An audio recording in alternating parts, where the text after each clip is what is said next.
Apapun seluas manapun pentadbiran atau wilayah dan daerah yang dikuasainya bukan milik dia 100%, bukan dia cipta wilayah tu. Ini bumi sebelum adanya penguasa sudah dikuasai oleh yang maha penguasa, yang menciptakan bumi itulah yang berkuasa.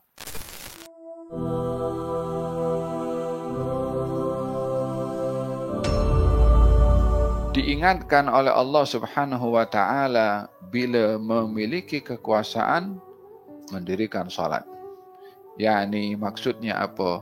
Sedar bahwasanya tidak mengubah status dirinya sebagai hamba kepada Allah baik sebagai seorang berkuasa atau tidak berkuasa, sebagai pemimpin atau sebagai yang dipimpin, sebagai raja atau sebagai rakyat jelata.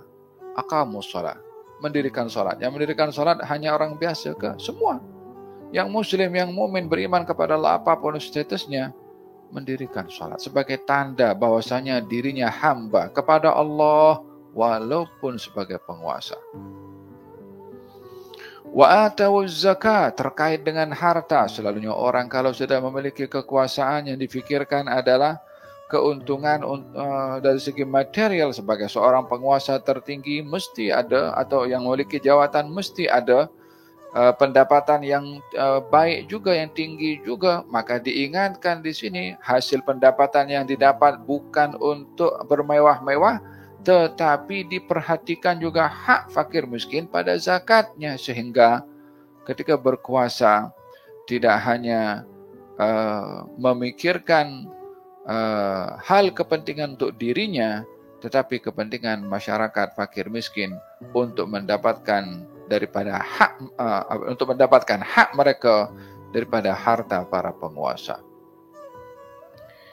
Yani supaya yang berkuasa ini keluar zakat juga, bukan orang kaya je.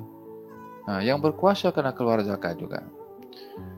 Yang memiliki otoriti pentadbiran bukan hanya suruh orang kaya keluar zakat, yang mentadbir kena keluar zakat juga. Bukan hanya pengurus badan zakat saja suruh orang keluarkan zakat, yang mengurus tadbir zakat kena keluar zakat juga kalau dia termasuk orang yang mampu. Wahakadha, diingatkan oleh Allah Subhanahu wa taala supaya tidak melalaikan kepada penguasa ketika ia berkuasa.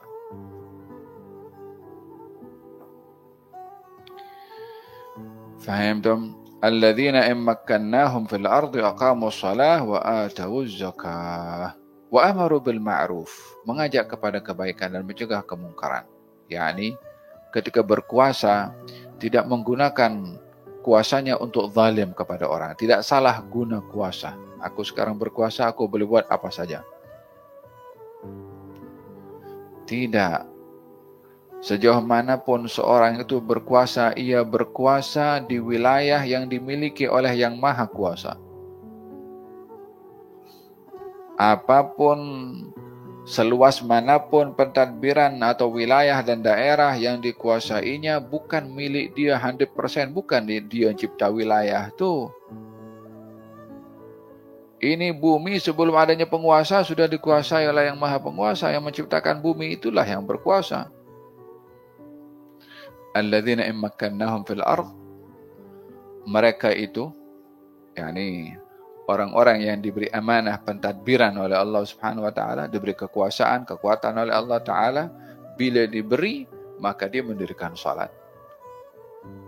Yakni ingat kepada Allah Subhanahu wa taala, tidak sombong, menunaikan zakat, tahu apa yang didapat dari kekayaan sebagian menjadi hak fakir miskin supaya tidak arogan. Kemudian mengajak kepada kebaikan dan mencegah kemungkaran, tidak menggunakan kekuasaannya untuk zalim kepada orang, hatta kepada orang yang memusuhi kepadanya.